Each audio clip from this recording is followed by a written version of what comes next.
2020 সেই ভয়াবহ স্মৃতি ফিরে আসুক চায় না কেউ।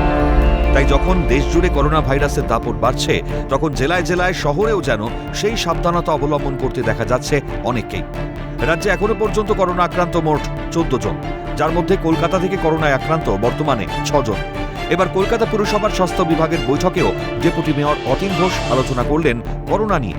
পরামর্শ দিলেন মাস্ক পরার, সামাজিক দূরত্ব বজায় রেখে চলার, নিয়মিত হাত ধোয়ার অভ্যেসটা তৈরি করে ফেলার, অযথা আতঙ্কিত না হওয়ার পরামর্শও দিলেন তিনি। আমরা প্রত্যেকটা মানুষের ক্ষেত্রে বলছি যে হাত ধুয়ে পরিষ্কার রাখুন, মাস্ক পরুন, এবং সামাজিক দূরত্ব, যদি সর্দি কাশি জ্বর থাকে সামাজিক দূরত্ব বজায় রাখুন। মানুষের মধ্যে আমরা চাই না যেটা নিয়ে কোনো প্যানিক হোক, কারণ আমরা তাই চাইছি যে স্বাস্থ্যকেন্দ্রে আমরা এই বার্তাটা দেবো যে কোনো সংক্রমণ ব্যাধি থেকে নিজেকে মুক্ত রাখতে হাত ধুন, মাস্ক পরুন আর সামাজিক দূরত্ব বজায় রাখুন। কলকাতা পুরসভা করোনার সংক্রমণ রুখতে প্রস্তুত পুরোদম। ইতিমধ্যেই বিভিন্ন নজরদারির কাজ শুরু হয়েছে। করোনা নিয়ে কলকাতা পুরসভার তৎপরতা বুঝিয়ে দিলেন অতীন ঘোষ।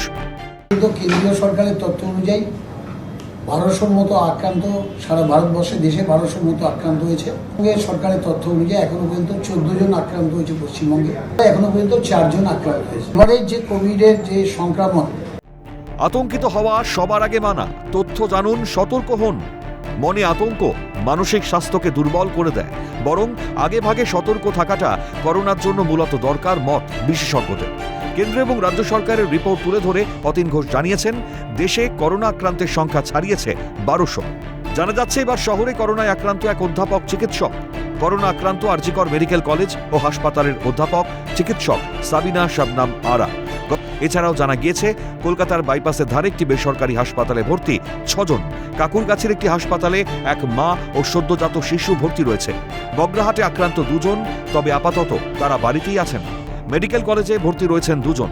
দক্ষিণ কলকাতার একটি হাসপাতালে ভর্তি রয়েছেন 70 বছরের এক বৃদ্ধা। ধীরে ধীরে করোনার প্রকোপ নতুন করে বাড়তেই সতর্কতা অবলম্বন শুরু হয়েছে অনেক জায়গায়। 2020-21 স্মৃতি মনে পড়ে যাচ্ছে, তাই কোনো রকম ঝুঁকি না নিয়েই মাস্ক পরা শুরু করেছেন সাধারণ মানুষ। ছবিটা মালদহের। ঝুঁকি নিতে চাইছি না, তাই জন্য মাস্কটা যাচ্ছিলাম রাস্তা দিয়ে, একটা ওষুধের দোকান থেকে মাস্কটা কিনলাম, কারণ আবার সেই 4 বছর আগেকার যে স্মৃতি, সে স্মৃতি মনে পড়ছে। আমাদের বাংলাতেও করোনা হচ্ছে, তাই জন্য আগে থেকে সাবধানতা নিজের ইয়েটা সুরক্ষা রাখাটা ভালো। এই কয়েকদিন ধরে আসছে।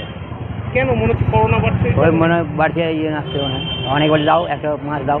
এখন সরকার থেকে কোনো অর্ডার আসেনি, কিন্তু মানুষে অনেকে পড়ছে, হ্যাঁ, আবার মনে হয় সেই জিনিসটা আবার ব্যাক করেছে, হ্যাঁ, তো মাস্কের এখন কাস্টমার 2-1টা। সতর্কতার বার্তা দিলেন ইংরেজবাজার পুরসভার চেয়ারম্যান কৃষ্ণেন্দু নারায়ণ চৌধুরীও। কিন্তু সতর্কতা থাকা উচিত প্রত্যেকটা মানুষের।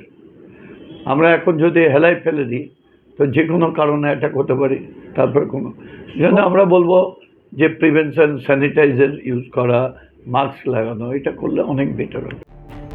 বলাই বাহুল্য, এখনো সরকারি কোনো নির্দেশিকা না প্রকাশিত হলেও করোনা ভাইরাসের সঙ্গে লড়াই করতে আগে ভাগেই প্রস্তুত মমতা বন্দ্যোপাধ্যায়ের ব্যাটালিয়ন।